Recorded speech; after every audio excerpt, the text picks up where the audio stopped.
What's up, people of the internet? My name is Dapper Calf, and today we're going to talk about the top 5 heroes that we saw played at PAX in Artifacts. So stay tuned, and hopefully we'll learn about the strongest heroes out there.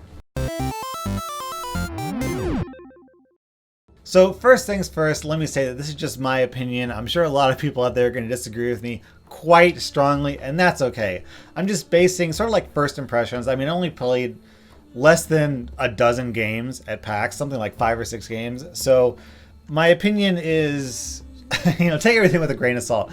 But I sort of found that when I played with these heroes, they had a very strong, dramatic, powerful effect on the board. And when I played against these heroes, it was like, ugh, man, these guys are causing me trouble. So I'm hoping that we can use this information to, put our best foot forward moving forward when Artifact comes out, and we can make decks with the strongest heroes, because these heroes, let's just say they left an impression on me after PAX. That's for sure. So the 5th strongest hero, it's kind of actually a tie between Earthshaker and Zeus. I'm not really sure which one I sort of would rather have in the slot. But if you had a gun to my head, I think I would probably have to go with Earthshaker. Earthshaker here. Because I feel like Earthshaker does a fantastic job of doing what the color blue wants to do. Blue has these massive, incredibly expensive spells, and blue wants to slow down the game as much as possible, get as much mana as possible so they can get to the end game and then cast those massive spells like Thunder's God's Wrath or Eclipse or Echo Slam in this case. But what sets Earthshaker apart from Zeus is his passive is incredible. Well, his passive is an activated ability, but Fisher does a conal stun in front of him. It hits the enemy neighbors, so the one in front of him and the 2 to the side, and being able to stun 3, potentially up to 3 people is incredibly powerful, because the way stun works is they both don't attack, they don't deal any damage, and they can't cast any spells. So I've seen matches where one lone fuzzy boy Earthshaker gets plopped down right in front of 2 enemy heroes. The Earthshaker has initiative. Click! He fishers, stuns both the enemy heroes, and those heroes can't cast any spells. So the other player just says, well, I guess I'll just have to pass.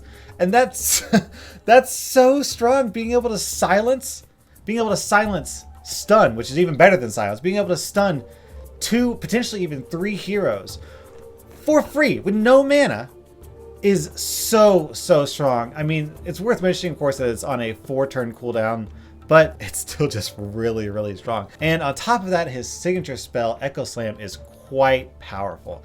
I mean, it's not probably the strongest blue spell in the game, but it is very effective. It's one of the few spells that will just completely wipe the board. The stronger the enemy is in a lane, the more effective Echo Slam becomes. And that's like kind of the ideal situation in a card, right? You want cards in your deck that help you go from I'm losing the game to I'm winning the game. And Echo Slam is exactly that card. So honestly, Earthshaker he's just blue. He does what blue wants to do. He's good at slowing the game down. And then once you get to the end game, he's good at punishing players for allowing you to get to the end game. His stats, not the most impressive things in the world. His stats are actually kind of, mediocre. I mean, even for blue, he has lower stats than, let's say, Luna, who's a 3/8, Earthshaker is 2/7. So his stats aren't the best in the world, but it kind of doesn't matter that much, because unlike, Luna, who you want to have out on the board as much as possible so you can keep stacking Lucent Beam charges, Earthshaker is really only relevant once you can use his ability, which has a 4-turn cooldown. So if you put down Earthshaker and he just dies to, a Bristleback or something, it's like, well, he'll be back in a couple turns, and then I'll stun people, and then I'll Fisher, and then I'll Echo Slam and win the game, and everything will be fine. So, his low health, his low attack is not really the biggest deal in the world. He's a late game heavy investment, but overall, I like playing him. He's sort of all around useful. I would kind of want to part of me wants to give it to Zeus, but the issue I had with Zeus is Zeus's passive just isn't that good, and Zeus's signature spell, Thunder's God's Wrath, which is pretty solid. I found a lot of times that, especially late game, heroes are just too strong. They'll have like 15 health plus healing items and they get hit with 4 damage, you're like, that tickles. You know what I mean? So I really like Zeus. I kind of wanted him to be number 5 on the list, but to be honest, I think I had to give it with Earthshaker just because stun is so flippin' good. Stun is phenomenal, guys. Fisher is a top tier ability, I'm telling you. Number 4 on my list has to go to my boy Lycan. Lycan! So first off, let's talk about his stats. His stats are good. You know, not A+ amazing, but solid. He's got 4 attack and 10 health, but most importantly, his stats are arranged the way we want them to be arranged. He's the type of hero who you want to have on the board all the time as much as possible because his passive is just so generally useful. He gives +2 attack to each of his neighbors, which pairs quite well with his signature spell, Savage Wolf. Oh my god, let me tell you about Savage Wolf. Savage Wolf is a beast. I mean, both in the literal sense and the figurative sense. These guys get +1 attack and +2 health after the combat phase. +2 health is a magical number. It means 2 things. First of all, it means he's going to ignore creep damage. Creep hits him for 2, he heals up for 2. He's like, I don't care, I'm a Savage Wolf. You did no damage to me in the long term. Secondly, it means that he ignores conflagration damage. Same thing, 2 damage comes in, he heals 2, he doesn't care. Plus, his attack keeps stacking faster and faster and faster. And on top of all this, he's really quite cheap at 4 mana. So it's not hard to find one empty slot in any lane where you can put him down, the enemy doesn't have an answer, he gets bigger, and honestly, after like 1 or 2 ticks, he is quickly escalating beyond the range where most decks can really actually deal with him unless they spend a heavy hitting spell like Coup de Grace on him or dueling him with Axe. I mean, if you don't deal with a Savage Wolf who's played on turn 4 and you don't kill him by turn 5, then you're probably just be like, I guess this is my life now, just this wolf smashing into my tower. They get so big, so fast, that they just completely run over a lane and dominate it. So I'm telling you, Savage Wolf is definitely one of the better signature spells. Lycan's signature spell pairs perfectly with Savage Wolf. You put a Savage Wolf right next to Lycan, it buffs his attack. Lycan's got tons of health, so he's going to stick around. So there's just a lot of really strong synergy with Lycan and his signature spell. Those 2 cards work really well together. Lycan's a good hero. Savage Wolf is a good prestige spell. So it's like, what's to complain about with this card? I mean, I'm liking this hero. All right, number 3 on my list goes to Legion Commander. Legion Commander! I thought for a while about putting Axe on this list because Axe and Legion Commander are actually quite similar to each other. Legion Commander has slightly lower stats than Axe. Now, on paper, Legion Commander looks way weaker than Axe because just the numbers are so low. But the important thing to remember about Legion Commander is that that Retaliate, her passive ability, kinda sorta adds 2 attack, which makes her an 8/1/8, I think. You're not always gonna get that 2 attack, like if you attack a tower, it's just gonna go down to 6. But Retaliate is somewhat more useful because if she's, attacking down the lane at 1 creature and then 2 people are attacking her diagonally, then she'll smack both those guys for 2 plus the one in front of her. So it's, more useful when you're like brawling in a lane and like cleaving into each other and everyone's brawling, but it's less useful when you're just smacking into the tower. So kind of like a give and take. Axe is just, Axe has no passive. He's just a massive, he's just a beatstick. He just has huge stats. But the thing that makes them so similar is their prestige cards. Both of them have cards that forces a red hero to attack other people. Legion Commander has Duel, which is just a 1-on-1 fight, and Axe has Berserker's Call, which is a 1 versus 3 fight. I am really a fan of Duel. Duel is an absolutely incredible spell, especially on red. Red isn't really all that great at control, right? I mean, it doesn't have spells like, pick off, where it's just direct damage. I want to damage you, there's 4 damage in your face, and I'm done with you. It doesn't have sweeping AoE. What it wants to do is win combat in the lane so that when both people hit, like, end of turn, they smack into each other and then red heroes come out on top. That's what red cares about. It likes to be brawly, fighting each other in the combat. But Duel is one of the few cards, I think it's actually the only red card in the game. I think. No, also Berserker's Call, of course. Duel and Berserker's Call are, I think, the only 2 red Oh, and also enough magic is another one. So that's something that red likes to do. So red has a couple spells that can do this, but dual does it at 2 mana, which is so incredibly cheap. Berserker's Call is, I mean, really expensive at 6 mana. Plus having one red hero duel 3 people in front of them. I mean, that's almost guaranteed to kill your red hero. It's, I mean, not necessarily, but it's definitely going to sting. But a duel, one-on-one, I mean, it's just like, it's a red kill spell, essentially. And there aren't a lot of red kill spells. So having a spell that you can cast for 2 mana, just like, I want that thing dead right now. I want Bristleback, I want Legion Commander, I want Axe. One of you duel that thing right now, kill it, wipe it off the board as soon as possible. And then when you get to the combat phase, you know, you're kicking ass. So duel is just a phenomenal, incredibly powerful kill spell. It's cheap, it's easy to use, you have full control over it, so it doesn't matter if, you know, your red hero's over here and the target you're trying to kill is way over there. It doesn't matter, you can still duel them. Berserker's Call doesn't have that option. Berserker's Call, if you've got Axe over here and the target you want to kill is way over there, well then tough. It doesn't matter that you're spending 3 times the mana. Berserker's Call is just, here's your red hero, you hit the people in front of you, and that's it. Duel is targeted, it's cheap, I mean, it's just excellent removal. Plus you pair it with things like Bristleback, so you can, you know, duel Bristleback against a Luna or whatever. Not only do you kill the hero, but you can stack Bristleback's passive. I also wouldn't be surprised at all if there are other red heroes in the game that get stronger based on killing things or things dying in the lane, because big, strong, beefy heroes that kind of it feels like a red effect, I would say. So, you know, we may see down the road some hero whose passive is like, whenever an enemy hero dies, you gain health, or you gain attack, or you heal, or something like that. So duel plus that effect would be phenomenal. Overall, duel's just all around really useful. Legion Commander stats are pretty solid, not as good as Axe, but I would much sooner take duel in my deck over Berserker's Call.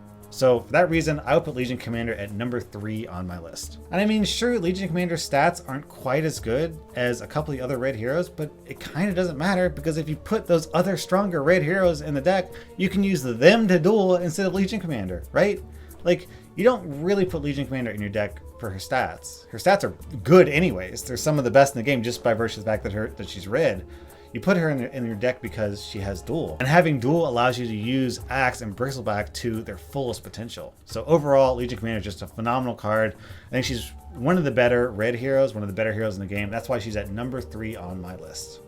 All right, number 2 on my list, and I think this is where people are going to go down in the comments like, Dapper Calf, you're stupid, you're a moron, I can't believe you put this guy at number 2. But this is how I feel. Maybe I'm wrong, you know, I probably am. What do I know? I've only played like 5 games. But I think number 2 actually goes to Rix.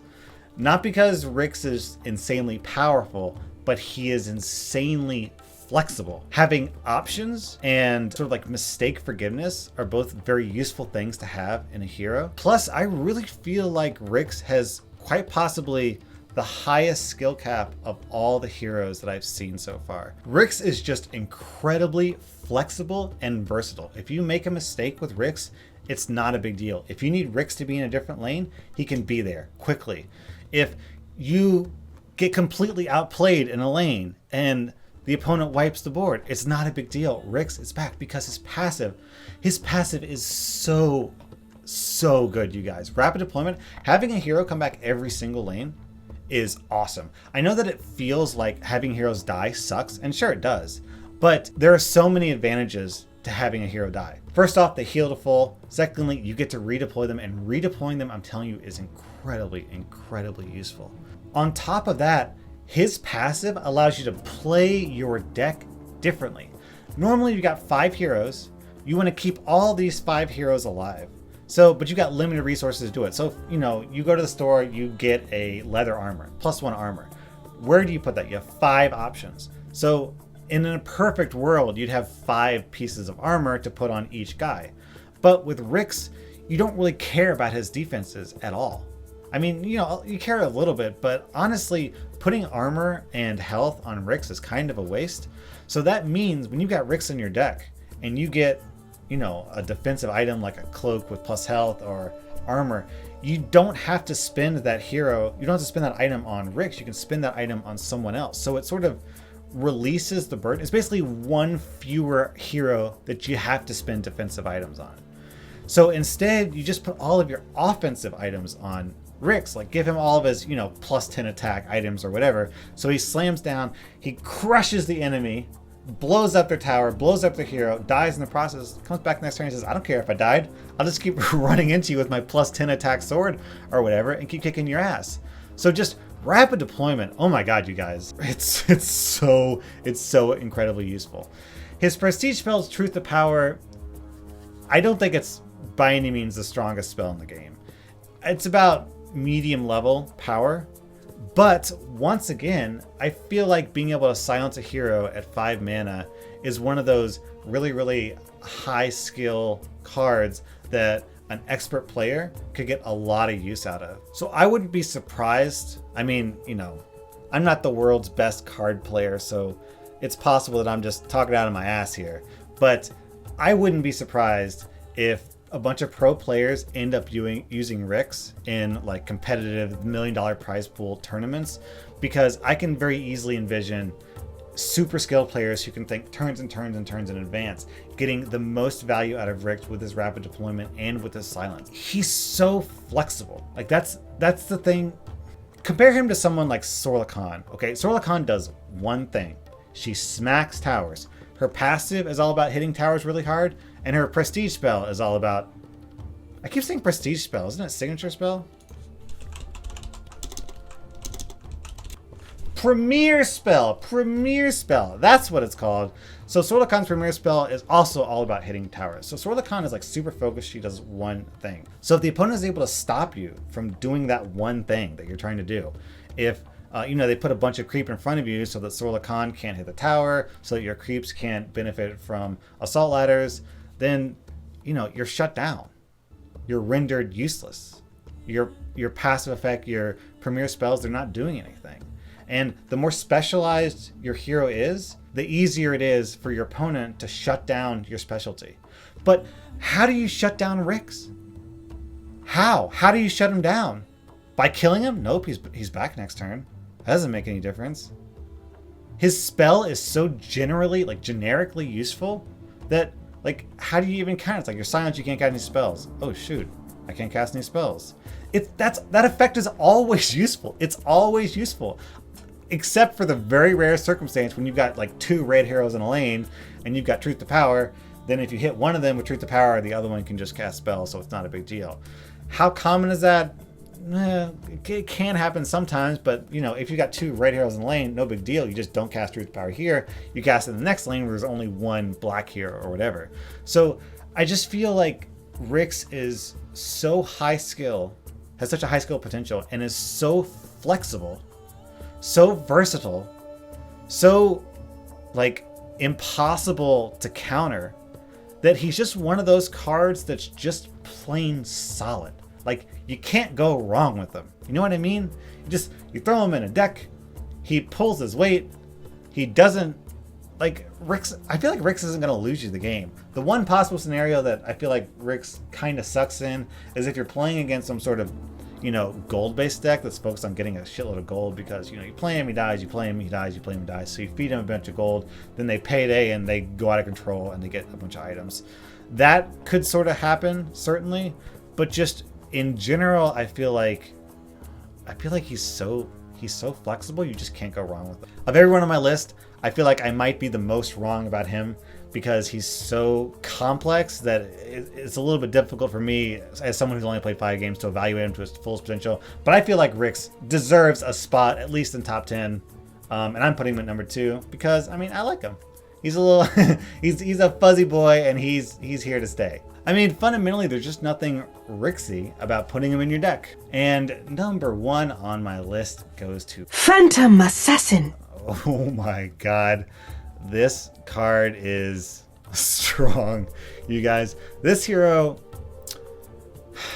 Okay, so one of the most important things to understand about Artifact is that if you don't have a hero in a lane, you can't cast spells in that lane.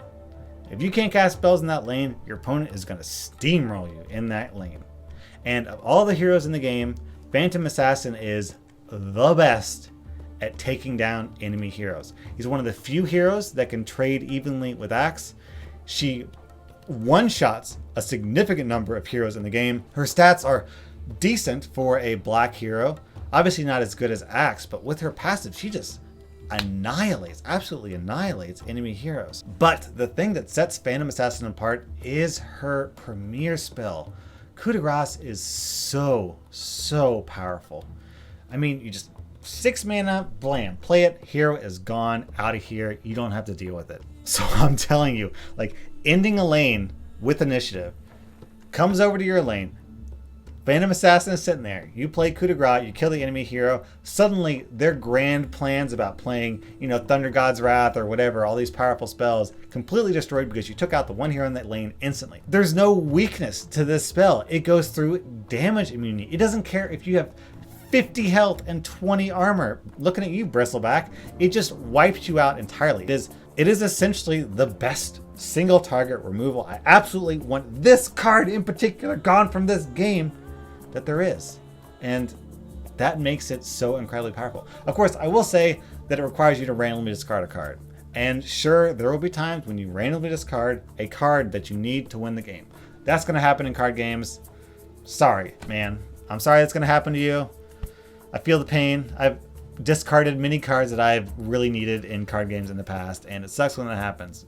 But the thing about Artifact is with the infinite hand size and the fact that you can quickly buy a bunch of really cheap items from the store, like, you know, Town Portal Scroll or like leather armor, means that if you're really worried about that discard effect, discarding something you really need, like a steam cannon, then you can just fill up your hand with semi-useless cards like Town Portal Scroll, so that those cards are more likely to get ditched by the discard rather than, you know, a really powerful spell. I mean, think about it. There's going to be times when it discards Town Portal Scroll and then Coup de Grace reads, kill an opponent and spend 3 gold, which is, you know, a really good trade, in my opinion. Phantom Assassin does work.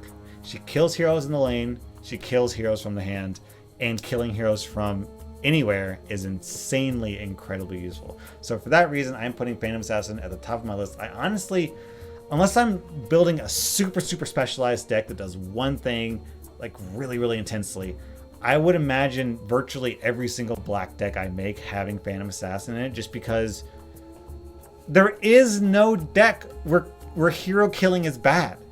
There's no deck that doesn't care about hero killing. I mean, there are decks that don't care about spells, right? You just have a bunch of red heroes or a bunch of creeps, and you just like creep. I don't need spells. I just swarm the board with creep and then push in.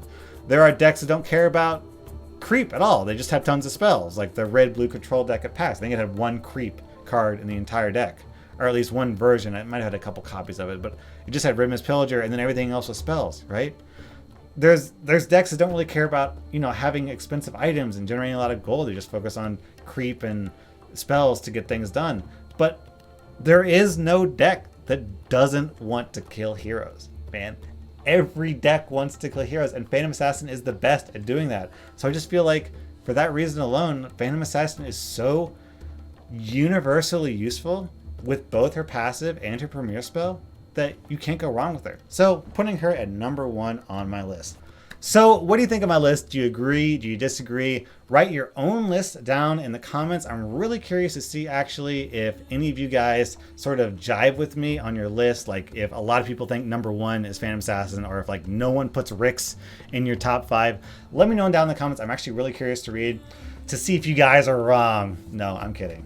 No, for real. You guys are wrong. Anyways, thanks for watching. Dapper Calf out.